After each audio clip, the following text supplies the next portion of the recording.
Hello there. Are you queer? Bisexual? Gay? Are you a gay? Odds are, if you're watching me right now, then probably. Are you watching all these sick drag performers this month and thinking, hey, that could be me, but I don't know what the fuck I'm doing?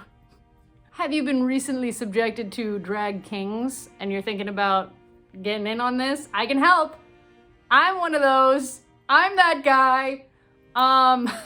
Anyways, this is gonna be the first video in a series of many about how to become a drag king. And a lot of my tips apply to the other versions of drag performances.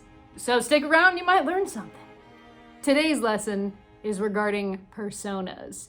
Drag personas. Who the heck are you, bud? One of my favorite things about this art form is the escapism. You can become a totally different person and you can create this person out of thin air, or you can use inspiration, references, put an amalgamation together. That's usually how anything is created, really. Everything is just references and our own personal flavor and spin on those references. Today we're gonna focus on kings.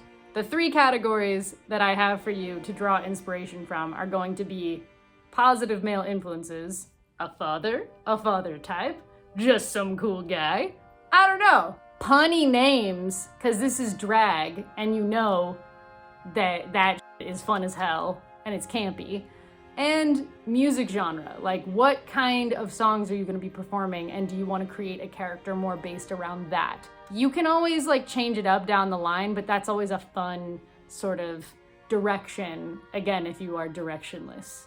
And obviously, before we start, there are a lot of ways to come up with a drag persona. These are just a few that I can think of off the top of my head. And there's no wrong or right way to do it.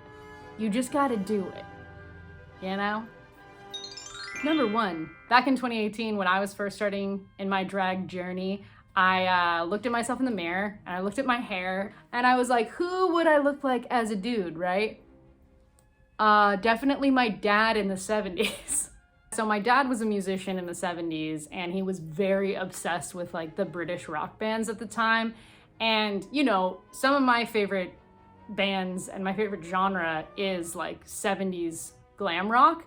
And so that gave me like a great place to start. So for me, for my persona, Dick Swagger, I actually patterned him after like a super ridiculous, like over-exaggerated version of my dad, like this like British rock star wannabe musician. When I am Dick, I speak in like a half British accent because I'm not British, but I wanna be type of thing. You definitely don't have to do all the world building and character building that I did for my character, but for me it was important, maybe as an actor, to have a little bit of a backstory because it can be really intimidating going on stage that first show and you're like done up as a completely different person and you're trying to have a different gait and different mannerisms and a different energy, you know what I mean?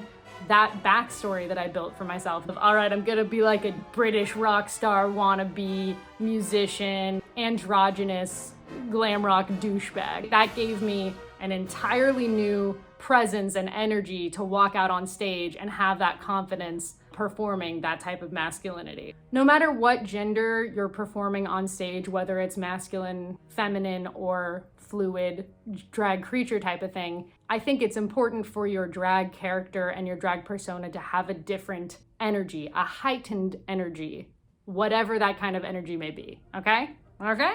I know a few kings who have based their personas initially on their dads, but if your dad fucking sucks, maybe there's a father figure type in your life that is really cool or really inspiring, some other kind of paternal figure, or even like an actor, a musician, or an artist that inspires you, right?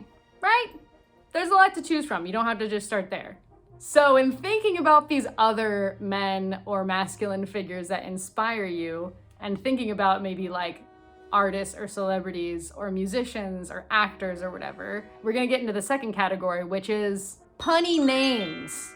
As far as drag names go, puns are a great place to start because they're just automatically campy and people will be on board with it if it makes sense and it's funny.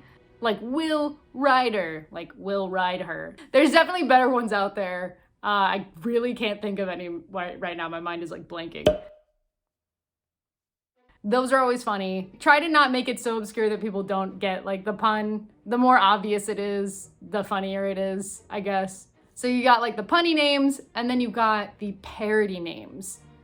You know, my name is a parody on a British rock star, but a lot of people don't even get that. Whatever, it's also just funny.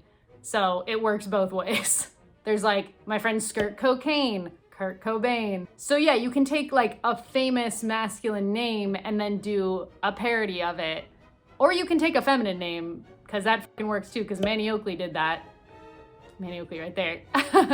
And it works, it all works. There are definitely kings with parody names who are like impersonators of those famous people, right? So with queens, you see it a lot with like Beyonce queens, Gaga queens, or Britney queens or whatever, and that's like their whole bread and butter. They're basically like an impersonator. That's a choice, it's a commitment. You can always start off like that as doing like tributes to whoever celebrity name you're making fun of, but you can always like branch off and stuff. You don't have to go like the impersonator route. That is a choice and that is a commitment, and God bless you, I could never do it. I'm a very fluid person. I need to be doing like a million different things at once, and I think I would go crazy being stuck in one box like that. But the people who are good at it, they make fucking money doing it. So if you look a lot like a celebrity in drag, that might be for you.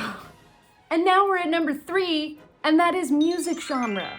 What kind of music do you love that you want to perform, right?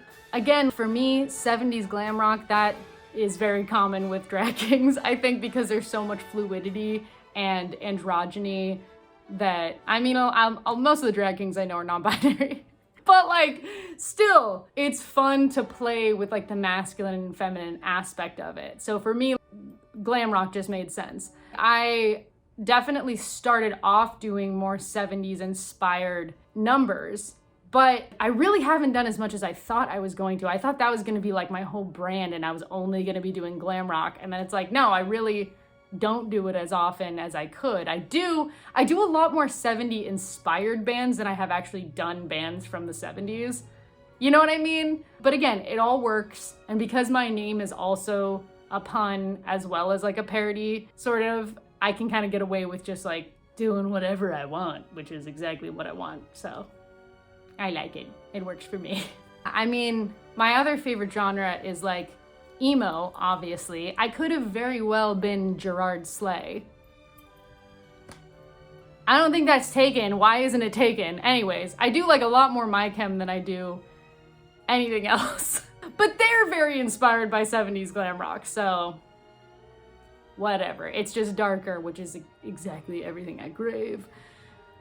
We're not gonna talk about My Chem. We're not gonna go off the subject and talk about My Chemical Romance, okay? Stop it.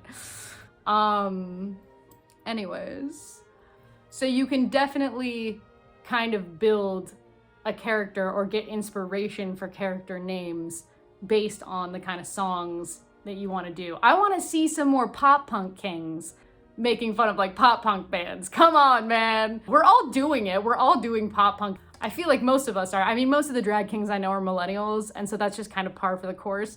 But I think it would be great to have some more pop punk inspired names. I don't know. I'm just throwing that out there. I'm just throwing it out into the ether. I hope you found this video helpful or inspiring in some way. I know that for me, I had wanted to do drag for many months before I actually decided to do it. And one of the biggest hurdles was the name. And like I said, sometimes you'll have someone or something in mind that inspires a name, or sometimes a name will inspire the sort of like persona that you want to put on. They go hand in hand, you know? I'm gonna be putting out more content like this about lip syncing and the anatomy of a drag number, different skills that you can kind of utilize within a drag number to keep it interesting, keep it moving, you know what I mean? Keep it loosey-goosey. And watch out for those. And that's all I got for today, so I'll see you in the next one of these that I do. All right, I love you, bye.